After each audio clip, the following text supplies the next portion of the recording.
नमस्कार प्यारे साथियों। आज हम कक्षा 7 के बहुत ही एक इम्पोर्टेंट चैप्टर अध्याय 1 पादपों में पोषण को समझेंगे और बहुत ही आसान भाषा में समझेंगे। तो वीडियो को अंत तक जरूर देखिएगा और एक-एक चीज को ध्यान से देखिए। ठीक है? आपकी एग्जाम के लिए बहुत ही महत्वपूर्ण है। अगर आप ये पूरा वीडियो देखते हैं तो आपको बहुत ही एग्जाम में सपोर्ट मिलेगा, सहायता मिलेगा। तो चलिए वीडियो को शुरू करते हैं। देखिए, सबसे पहले हम समझेंगे कि पादपों में पोषण। तो पादपों में पोषण है क्या? उससे पहले समझेंगे कि पोषण क्या होता है। ठीक है? सबसे पहले समझेंगे कि पोषण क्या होता है। तो देखिए, कहता है कि सजीव द्वारा भोजन ग्रहण करने एवं उसके उपयोग की विधि को हम पोषण कहते हैं। मतलब जो सजीव होते हैं, क्या करते हैं? भोजन को ग्रहण करता है। ठीक है? जब ग्रहण करता है, तो भोजन ग्रहण करता है और उसका उपयोग करता है, वो जो विधि होता है उस विधि को हम कहते हैं पोषण। जो भी मतलब जो कोई भी अगर जो जीव है, जो भी सजीव जैसे हम लोग हैं, तो हम लोग क्या करते हैं? भोजन को खाते हैं, तो भोजन को ग्रहण करना हुआ और हम उस भोजन को उपयोग भी कर रहे हैं खा करके, है ना? तो जैसे हमारा पेट भरता है ना? हमारा जो ऊर्जा मिलता है, तो इस तरीके से हम उसका उपयोग करते हैं। तो ये सब क्या होता है? पोषण कहलाता है। ठीक है? बात समझ में आ गई? तो अब हम यहाँ समझेंगे कि जो पोषण होता है वो कितने प्रकार का होता है। तो देखिए, तो पोषण जो होता है 2 प्रकार के होते हैं। मुख्य रूप से 2 होते हैं, स्वपोषण पहला होता है और दूसरा होता है विषम पोषण। अब समझिए कि स्वपोषण किसको कहते हैं? तो स्वपोषण पोषण की वह विधि होती है जिसमें जीव अपना भोजन स्वयं संश्लेषित करते हैं। मतलब जो जीव अपना भोजन स्वयं बनाते हैं, स्वयं संश्लेषित करते हैं, खुद जो संश्लेषित करते हैं, वह होता है स्वपोषण। ठीक है? ऐसे पौधे को हम स्वपोषी कहते हैं। मतलब जो पौधे होते हैं, वह सब क्या होते हैं? स्वपोषण होते हैं, है ना? स्वपोषी होते हैं। जो पौधे होते हैं खास करके वे सभी पौधे, लगभग पौधे 80% से 90% पौधे स्वपोषी पौधे होते हैं, जो अपना भोजन खुद बनाते हैं। अब कैसे बनाते हैं? तो वो सूरज की प्रकाश लेते हैं, कार्बन डाइऑक्साइड वो लेते हैं और जल लेते हैं। ये 3 इनके माध्यम होते हैं खाना बनाने के। और वो देते क्या हैं? तो ये ऑक्सीजन और हमें भोजन देते हैं। ठीक है?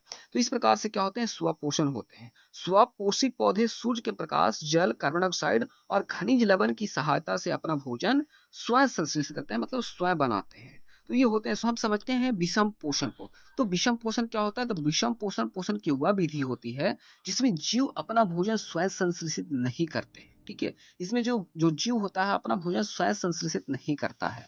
ये दूसरे जीवों पर निर्भर रहता है। ठीक है? मतलब दूसरे जीवों पर निर्भर रहने का मतलब है कि जैसे यहाँ पे देखिए ये जो है, ठीक है? जो ये यहाँ पे घास है, घास को कौन खा रहा है? तो हिरन खा रहा है और हिरन को कौन खा रहा है? तो शेर खा जा रहा है। तो इस प्रकार से क्या होता है, एक जो सभी हैं किसी दूसरे पर एक निर्भर है ना?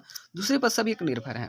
तो इसको हम कहते हैं विषम पोषण। ऐसे जीवों को हम विषम पोषी कहते हैं, जो दूसरे जीवों पर निर्भर रहते हैं। ठीक है? जैसे मनुष्य जो भी है, मनुष्य भी विषम पोषी है। पशु हैं, कवक हैं, ये जो भी हैं, ये क्या है? विषम पोषी पोषण है। ठीक है? अब समझो आगे बात। विषमपोषी जीव अपना भोजन स्वयं संश्लेषित नहीं करते, वे अपने अन्य जीवों या उनके बने भोजन पर निर्भर रहते हैं। ठीक है? तो ये होता है, दोनों में मुख्य अंतर ये है। देखिए, अब आगे देखिए पोषक। यहाँ देखिए हम लोग समझ रहे हैं पोषण, यहाँ है पोषक, दोनों में अंतर है। पोषक क्या होता है? तो पोषक जैसे कार्बोहाइड्रेट, प्रोटीन, वसा, विटामिन, खनिज। पोषक पोषण भोजन के ऐसे घटक हैं जो शरीर के लिए आवश्यक है और जिन्हीं जो यही आवश्यक जो तत्व है ना? इन्हीं को हम कहते हैं पोषक। जो घटक है, ऐसे जो सभी घटक है ये, इन्हीं को हम कहते हैं पोषक। जो कार्बोहाइड्रेट, प्रोटीन, वसा, विटामिन, जो हमारे लिए क्या है? बहुत शरीर के लिए आवश्यक होता है, अलग अलग चीजें, है ना? तो ये होता है पोषक। ठीक है? सभी जीवों को भोजन की आवश्यकता होती है। पौधे वृद्धि एवं वृद्धि के लिए भोजन बना सकते हैं, परंतु मानव सहित कोई भी प्राणी अपना भोजन नहीं बना सकता है। ठीक है? ये बात है। जैसे यहाँ पे आप अलग अलग देख सकते हैं कि ये जो है यहाँ पे घटक हैं, है ना? जो पोषक है। ठीक है?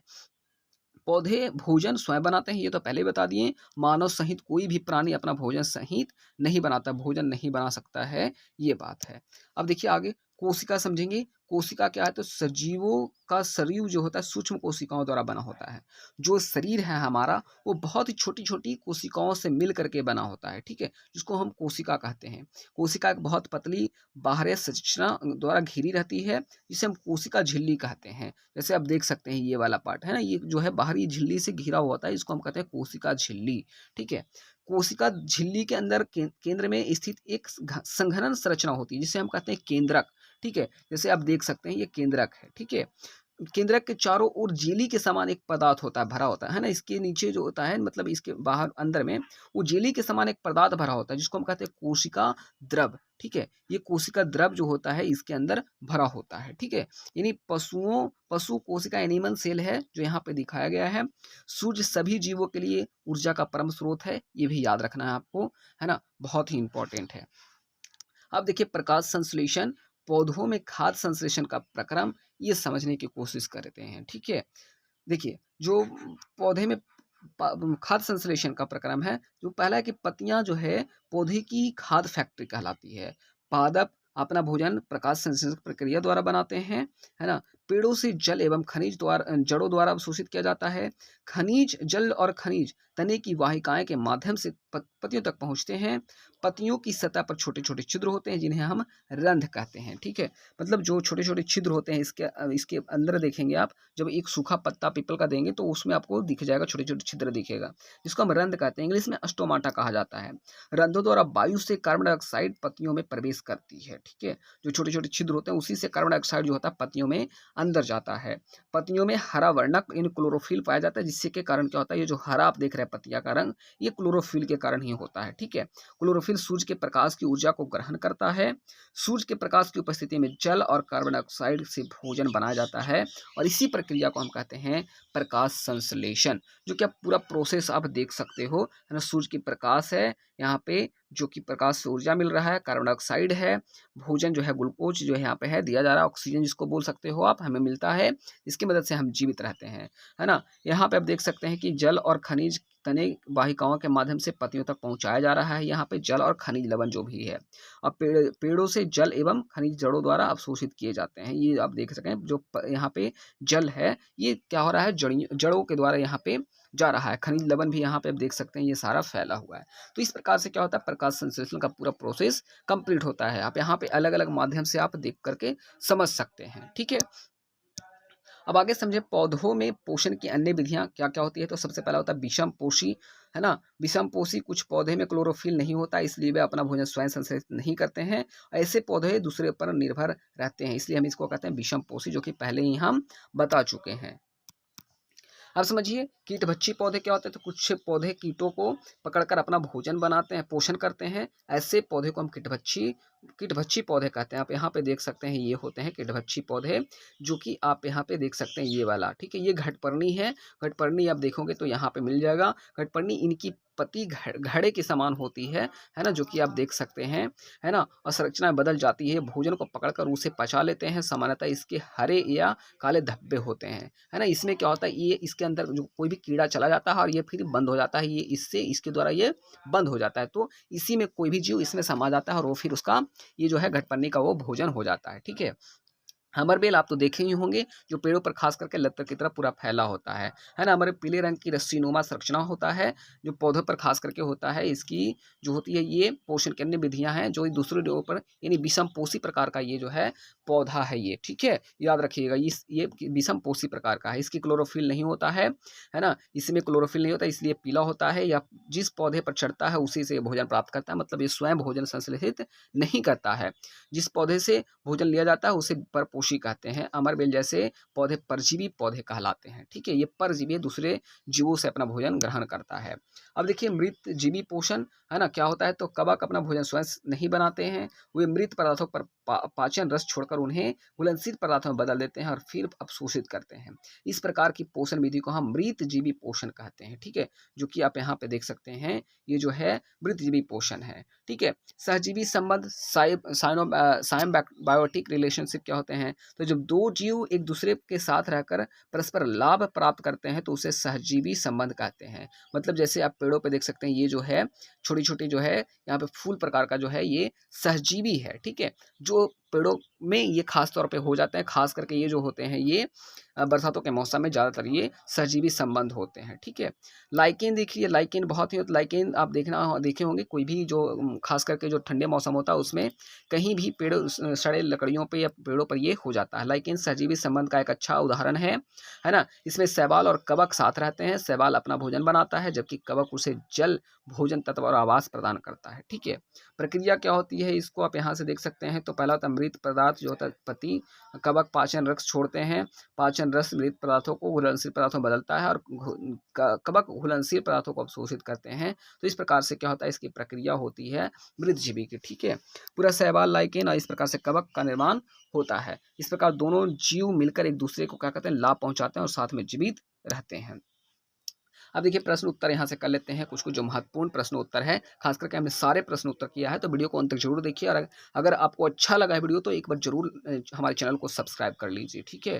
देखिए पहला प्रश्न कह रहा है कि जीवों को खाद की आवश्यकता क्यों होती है। देखिए सबसे बहुत ही आसान उत्तर है, करें जीवों को खाद की आवश्यकता इसलिए होती है ताकि वे अपनी वृद्धि एवं शरीर को सुरक्षित रख सके, ताकि बीमारियों से लड़ सके और ऊर्जा प्राप्त कर सके, है ना। मतलब इसीलिए हमको खाद जो होता है, भोजन की आवश्यकता, खाद की आवश्यकता होती है ताकि हम अपनी वृद्धि और शरीर को सुरक्षित रख सकें, है ना। वृद्धि, शरीर को सुरक्षित रखना, ऊर्जा प्रदान करना, ये सब क्या है, जीवों को खाद की आवश्यकता होती है। इसी प्रकार से हम अपना जो होता है अपना सारी बीमारियों को और वृद्धि को अपना आगे करते हैं, ठीक है।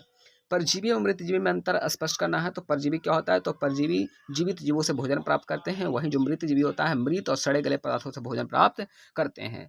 ये जीव जो ये जिस जीव पर रहते हैं उसे हानि पहुंचाते हैं, ठीक है। पर वहीं जो मृतजीवी होती है किसी जीव को हानि नहीं पहुंचाते हैं बल्कि प्रकृति को साफ रखते हैं मृतजीवी, ठीक है। परजीवी जो होते हैं इसमें क्लोरोफिल नहीं होता है और ये अपना भोजन स्वयं नहीं बना सकते। वहीं जो होता है मृतजीवी, इसमें क्लोरोफिल नहीं होता और ये अपना भोजन स्वयं नहीं बना सकते हैं। जैसे उदाहरण के तौर पर परजीवी में अमरबेल, कसकुट्टा, जू, लीच, है ना, जोक जिसको बोलते हैं, मच्छर आदि इसका परजीवी है, ठीक है। उदाहरण के तौर पर अगर मृतजीवी में देखें तो कवक है, बैक्टीरिया है जो मृत पदार्थों को सड़ाते हैं, है ना। इस प्रकार से क्या होता है, एक दोनों में मुख्य अंतर ये होता है, यानी कह सकते हैं कि परजीवी जीवित जीवों से अपना भोजन लेकर उन्हें हानि पहुंचाते हैं, पर वहीं जो मृतजीवी होता है मृत और सड़े गले पदार्थों से भोजन प्राप्त करते हैं और प्रकृति को साफ रखते हैं। तो इस प्रकार से कह सकते हैं परजीवी जीवित जीवों से भोजन लेकर उन्हें नुकसान पहुंचाते हैं, जो कि मृत जीवी मृत पदार्थों को विघटित करके प्रकृति को स्वच्छ रखते हैं। तो ये दोनों में मुख्य अंतर है। अब देखिए तीसरा प्रश्न कह रहा है कि आप पत्ती में मंड यानी स्टार्च की उपस्थिति का परीक्षण कैसे करेंगे। देखिए तो पूरी तरीके से हमने प्रोसेस को यहाँ पे दिखा दिया है, आप भी कर सकते हो इसको। सबसे पहले पत्तियों पर आयोडीन विलयन की कुछ बूंदे डालकर हम मड की उपस्थिति का परीक्षण कर सकते हैं। जब आयोडीन मड के संपर्क में आता है तो वह गहरा नीला या काला हो जाता है। इस प्रकार से आप देख सकते हैं। सबसे पहले एक पत्ती को लें, है ना, पानी को उबलते पानी में 2 से 3 मिनट तक उबालें, फिर पत्ती को अल्कोहल में गर्म करें जब तक यह रंगीन हो जाए, है ना, तब तक इसको करना है। उसके बाद जब पत्ती पर आयोडीन विलयन की कुछ बूंदे डालना है, आयोडीन की कुछ बूंद लेना है, उसको डालना है। अब परिणाम में आप देखेंगे कि जहां आयोडीन विलयन पड़ा वहां पत्ती का रंग गहरा नीला या काला हो गया। यह सिद्ध करता है कि पत्ती में मंड यानी स्टार्च जो है उपस्थित है, ठीक है। इस प्रकार से चौथा प्रश्न देखिए करा कि हरे पौधे में खाद संश्लेषण प्रक्रम का संक्षिप्त विवरण दीजिए। तो सबसे पहले यहाँ पे देख लीजिए, पौधे में खाद संश्लेषण प्रकाश संश्लेषण की प्रक्रिया द्वारा संपन्न होता है। प्रकाश संश्लेषण के दौरान पत्ती की क्लोरोफिल युक्त कोशिकाएं सूर्य के प्रकाश की उपस्थिति में CO2 एवं जल से कार्बन डाइऑक्साइड का संश्लेषण करती है। पूरा यहाँ पे प्रोसेस आप देख सकते हो, इसका फॉर्मूला है, इस प्रकार से प्रक्रिया कि कैसे कैसे यहाँ पे ये होता है। आप इसको पॉज करके आराम से पढ़ लेना, ठीक है। देखिए छठा प्रश्न है, देखिए रिक्त स्थानों को पूर्ति करना है, जिसमें सबसे पहला हो जाएगा स्वपोषी, दूसरा हो जाएगा मड, तीसरा हो जाएगा क्लोरोफिल, चौथा में कार्बन डाइऑक्साइड और ऑक्सीजन हो जाएगा। ये राइट आंसर हो जाएगा आपका रिक्त स्थानों का, ठीक है। सातवां प्रश्न कह रहा है कि निम्न कथनों से संबंधित परिभाषित शब्द बनाइए, ठीक है। इसमें सबसे पहला प्रश्न था कि पीत दुर्बल तने वाला परजीवी पादप, है ना, कौन होता है, तो अमरबेल होता है। अमर क्या है, अमरबेल क्या होता है, तो यहाँ पे आप पढ़ लेना, ठीक है। दूसरा प्रश्न कह रहा है कि एक पादप जिसमें स्वपोषण एवं विषम पोषण दोनों ही प्रणालियां पाई जाती है, तो होता है घटपर्णी। घटपर्णी क्या होता है, यहाँ से आप पढ़ सकते हैं, है ना। देखिए ग कह रहा है कि वह रंध्र जिसके द्वारा पत्तियों में गैसों का आदान प्रदान होता है वो क्या होता है, तो सरंध्र कहलाता है, यानी स्टोमाटा। स्टोमाटा क्या है, यहाँ से आप विशेष रूप से पढ़ के इसको समझ सकते हैं। तो प्यारे बच्चों, अगर आपको वीडियो अच्छा लगा है तो प्लीज़ वीडियो को लाइक करें, शेयर करें और चैनल को सब्सक्राइब करना बिल्कुल ना भूलें। फिर मिलते हैं हम एक नए वीडियो में और नए चैप्टर के साथ। तब तक के लिए बहुत बहुत धन्यवाद। जय हिंद।